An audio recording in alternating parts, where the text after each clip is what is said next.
La septième, la grêle. Là aussi, d'ailleurs, ce mot, qu'est-ce qu'il y a derrière le mot grêle? C'est intéressant, parce que le mot grêle, qui est en hébreu, c'est le mot barad. C'est exactement formé des mêmes mots que davar. Barad. Barad.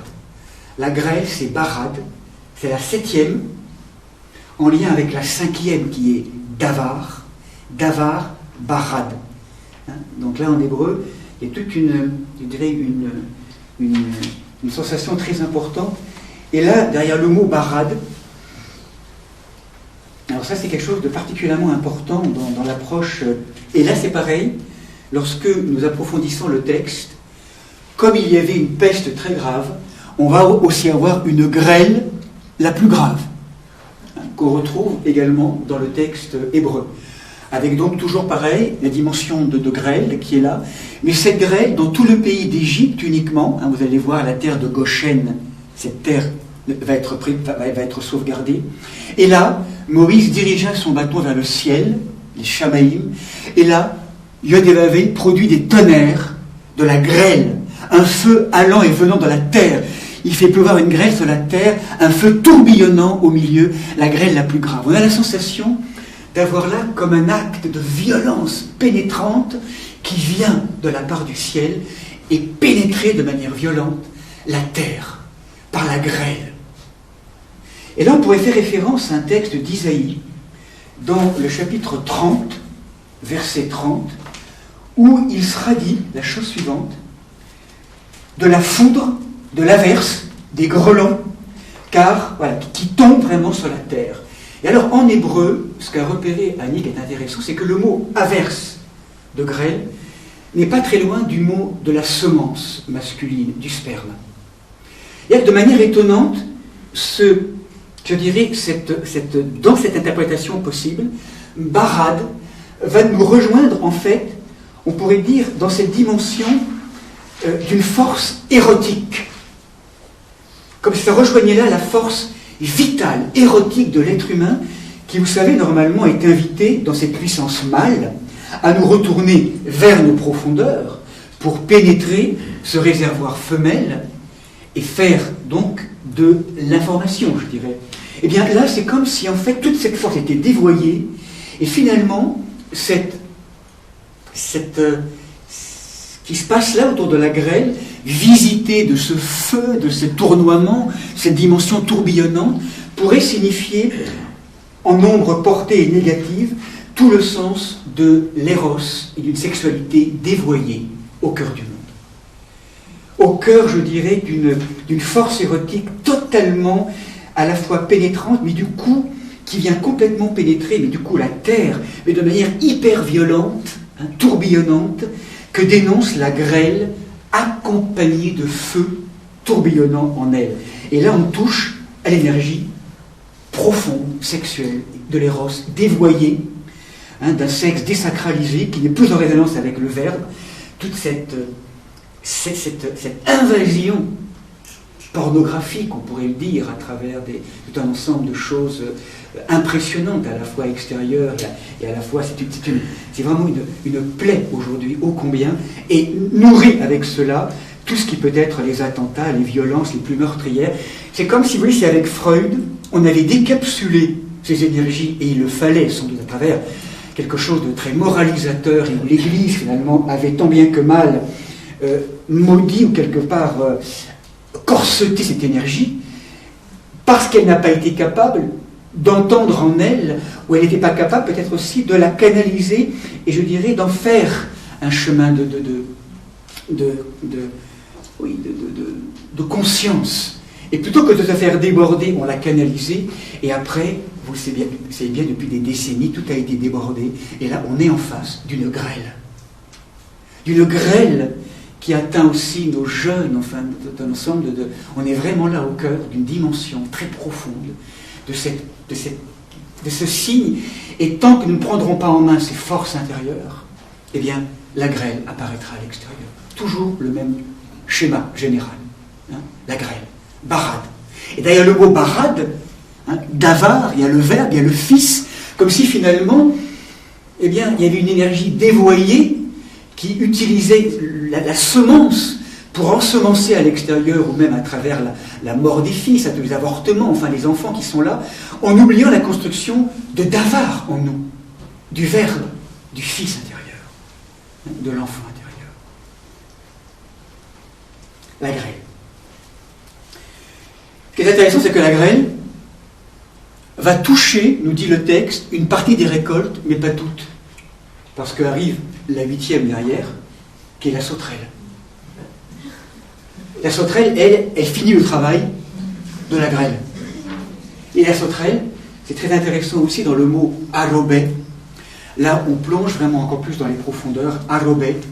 Littéralement, il y a le mot aor, la lumière. Mais il y a aussi le mot rab, qui est là, ou rebim, qui veut dire multiplicité. En fait, la sauterelle, c'est le symbole de toutes ces lumières multiples. En découvrant qu'en vérité, nous sommes invités à mettre au monde et à révéler la véritable lumière. Mais que, à côté du déluge de grêle, ce qui apparaît dans le lien avec la sauterelle, c'est que l'humanité est plongée et fascinée par les fausses lumières. Et que finalement, sous prétexte d'une... Alors, derrière le mot arobé, qui est là, rebim, on a le mot aussi augmenté en hébreu. On a aussi le mot de l'ouverture, toujours pareil, en lien avec ces différentes déclinaisons.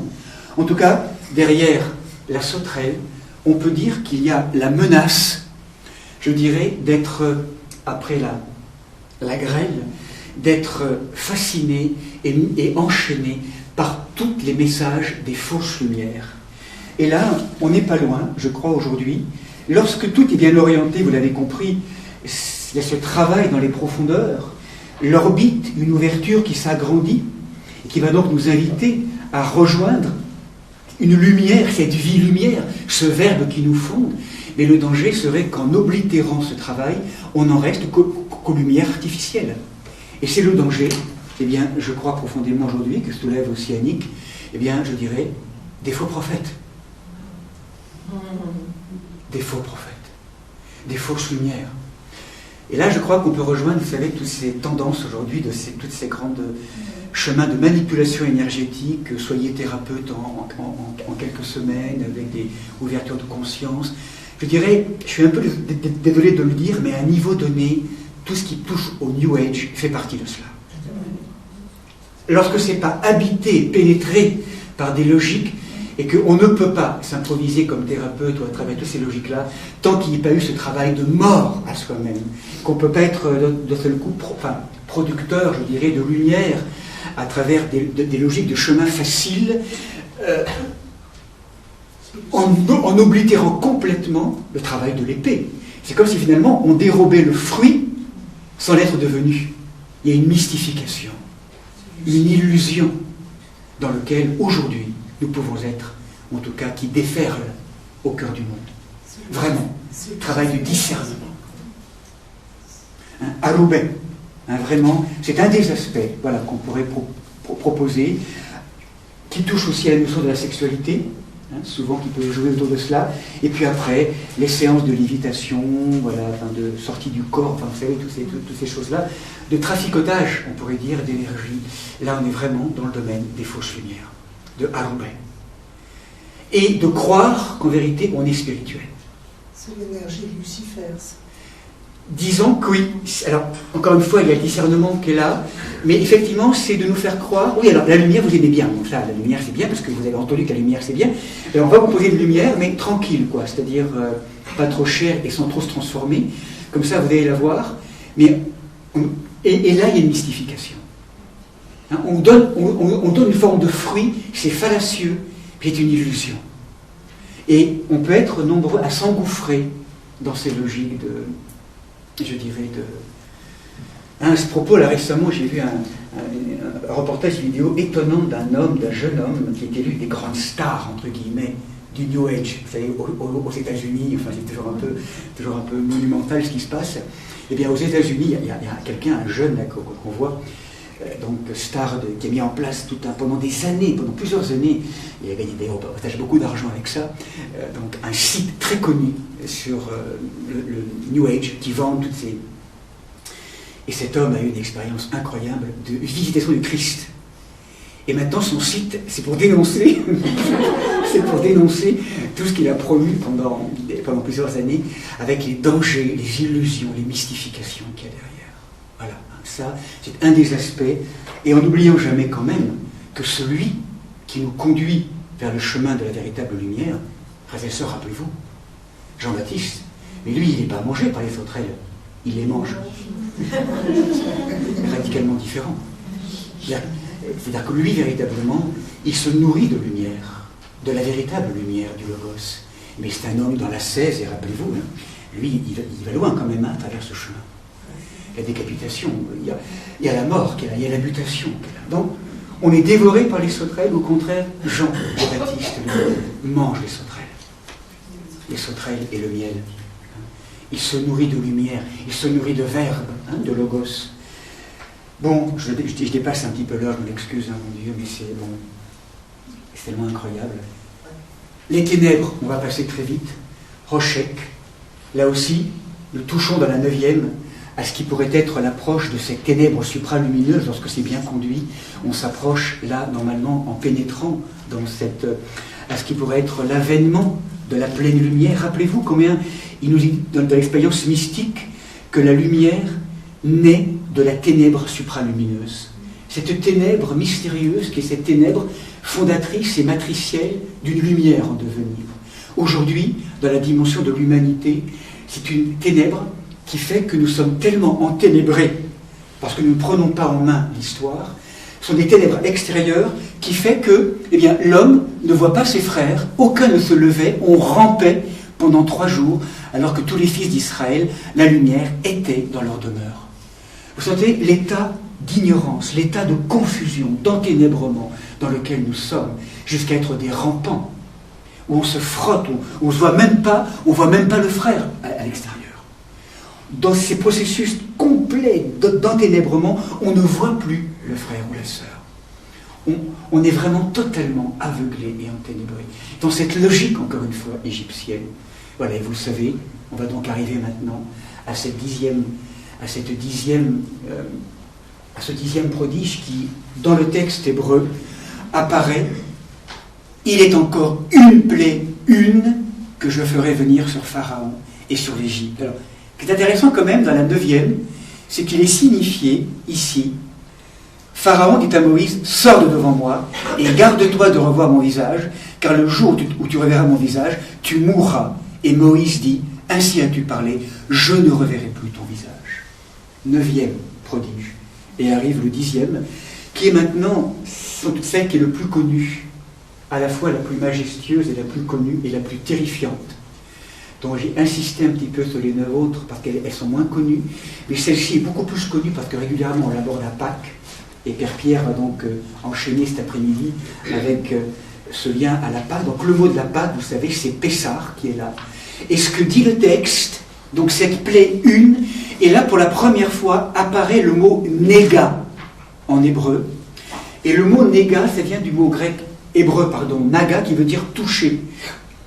Et ce que me disait Yael hier, c'est que dans le mot hébreu, c'est comme si en fait Dieu touchait dans l'intime, au plus intime de l'être.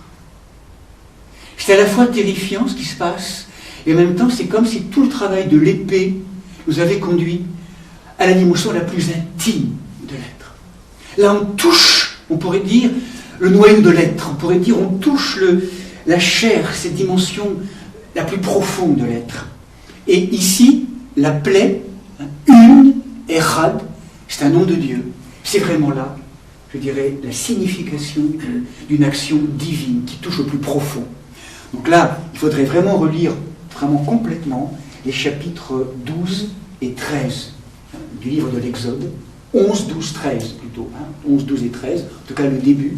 Simplement vous rappeler que là arrive ce moment, on va sélectionner l'agneau, et c'est comme si vous voulez, si tout ce travail des 9 contractions ou des 9 mois de gestation avait complètement séparé d'un côté la nature égyptienne qui reste complètement inconsciente, et l'autre, où progressivement, si vous voulez, eh bien, par cette pénétration avec l'épée, un fils intérieur s'est construit.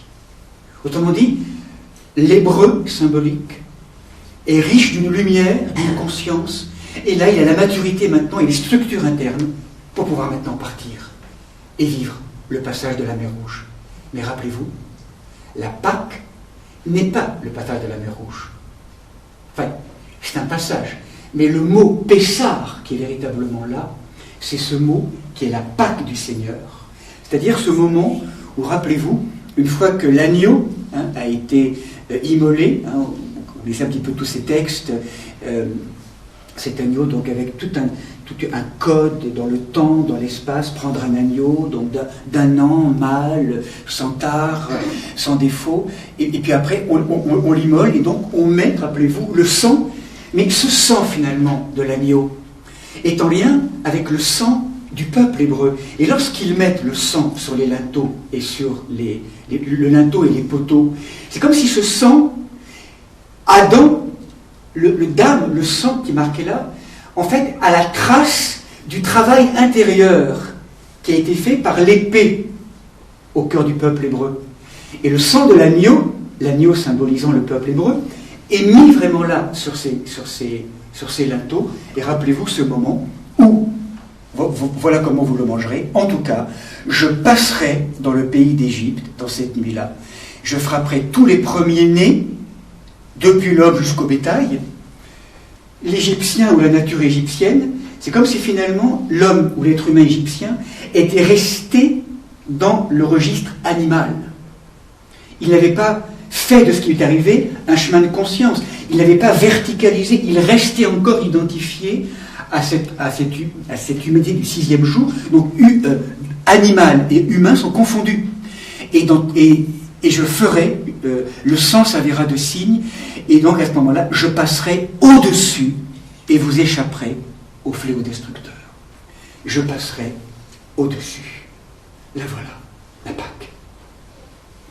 La Pâque du Seigneur, Pessah.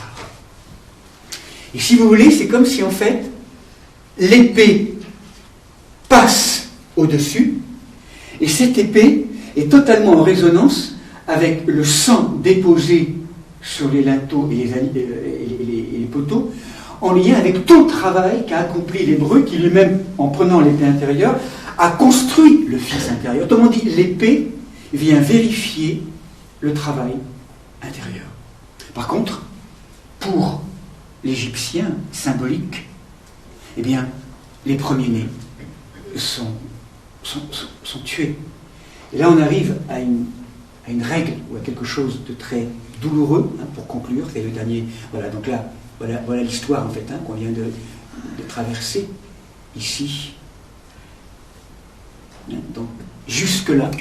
Et c'est comme si en fait les Hébreux avaient su éveiller ou réveiller le fils intérieur, et lorsque l'épée passe, les fils sont déligotés et le peuple hébreu part.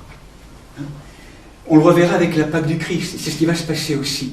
Le Christ récapitulant. Mais pour nous, ce qui est intéressant à entendre finalement, c'est que la Pâque se révèle être liée à la naissance du Fils de l'homme chez l'Hébreu et à leur entrée dans le souffle de l'épée. Entrer dans le souffle de l'épée, finalement, ça veut dire recouvrir cette situation de l'homme verticalisé, conscient. L'Égyptien, lui, reste dans le monde animal. Et donc, les enfants sont tués. Symboliquement, en tout cas, c'est le massacre des saints innocents. Ils sont pour rien, les enfants, je dirais. Mais c'est comme si c'est difficile à entendre, c'est quelque chose qui est difficile à entendre. Mais c'est comme, on pourrait dire que cette loi est inexorable. Nos enfants continuent à mourir à l'extérieur de ce que nous, en tant qu'êtres conscients, ou en tout cas en devenir, nous ne prenons pas en main la croissance de l'enfant intérieur. Est-ce que vous entendez ça? Parole redoutable, douloureuse, qui nous rappelle notre responsabilité du coup, mais que simplement l'épée, je pourrais dire, cette épée, là est le jugement. Mais c'est un jugement, je ne sais pas comment dire, c'est un jugement qui n'est pas un acte de jugement tel que l'homme le comprend. C'est que certains diront, et dans l'Apocalypse on le voit aussi, à force d'avoir refusé la lumière et de l'avoir rejetée, lorsque nous sommes mis en pleine lumière, c'est insupportable. C'est comme si, ce n'est pas un jugement extérieur, c'est simplement la qualité de l'être qui s'ajuste au passage de l'être qui est ce qui est, et que, à partir du moment, c'est comme si les êtres qui n'avaient pas fait ce travail, eh bien, en tout cas, cette partie de nous-mêmes mourrait du travail qu'elle n'a pas fait. Il y a vraiment là tout un cheminement dans cette loi, dans cette plaie une, qui est profondément importante pour nous aujourd'hui. C'est qu'à la mesure aussi, du coup, en inversant la loi, que nous prenons en main la construction du Fils intérieur, du coup, de moins en moins, il y aura de massacres de saints innocents à l'extérieur. Et donc, à travers tout ce travail de la plaie, cette récapitulation de tout ce chemin, nous montrons combien nous participons à cette Pâque des nations, à la mesure où globalement, dans un collectif qui reste quand même aujourd'hui au niveau des Égyptiens, eh bien, dans ce climat des Égyptiens, eh bien, que de plus en plus d'êtres puissent faire ce travail de conscience. Et ne nous leurrons pas, à un moment donné, de toute façon, à travers différentes conséquences de ce que nous avons semé, et ça a déjà commencé, des catastrophes vont venir. Tous ces êtres qui meurent au Bataclan, ces êtres qui meurent à Nice, écrasés par ce camion fou, ces êtres également qui sont explosés, on pourrait dire que ce sont des enfants, c'est le massacre des saints innocents qui continue. Et ça continue parce que, dans le collectif de l'humanité, nous ne prenons pas en main la croissance du Fils intérieur. C'est inaudible aujourd'hui par les politiques. C'est incompréhensible. C'est utopique. C'est n'importe quoi ce qu'on raconte là. Parce que comment c'est possible? Mais si, c'est justement ce que nous rappellent ces textes bibliques. C'est que ça marche entre extériorité et intériorité. Et que Moïse, l'utopiste, nous rappelle que l'utopie, c'est pas ce qui n'est pas de l'ordre de l'irréalisable. L'utopie, c'est ce qui est de l'ordre de l'irréalisé. C'est ce qui n'est pas encore réalisé, l'utopie. Véritablement, dans l'approche de Thomas More au XVIe siècle, être utopique, c'est garder... C'est un non-lieu, c'est quelque chose qui n'a pas de lieu, qui ne peut pas trouver de place au cœur du monde. Mais l'utopie à réaliser, c'est justement tout ce chemin de cette Pâque qui va nous obliger à passer par ces différentes étapes pour que, ensemble, tous ensemble, nous puissions entendre qu'est-ce qui se joue vraiment, personnellement et collectivement, pour ne pas se faire avoir et rester vraiment dans un climat. Sortez de ce climat d'inconscience, d'ignorance, de révolte à travers tout ce que nous vivons, pour vraiment entendre le chemin de construction de l'être intérieur qui nous est proposé.